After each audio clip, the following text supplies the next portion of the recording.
What are the typical remedies for breach? One is damages, second is indemnities, third is specific performance, fourth is termination. Now, these are the typical classic standard remedies we find.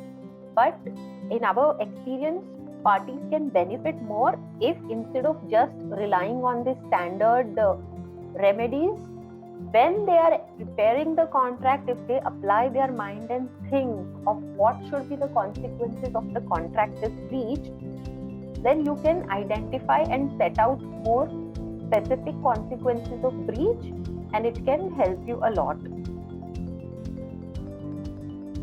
So, for example, when a party is negotiating a contract, they should apply their mind what happens in case of breach. Should already vested rights terminate? So, for example, if there is an agreement for ESOP and then the employee breaches something or some condition, should the vested rights terminate?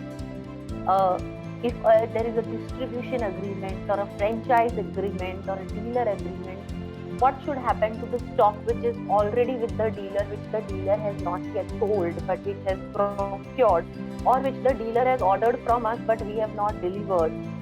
Similarly, express obligations, like in case of a contract related, project related work, the obligation to ensure smooth handover to the next incoming consultant.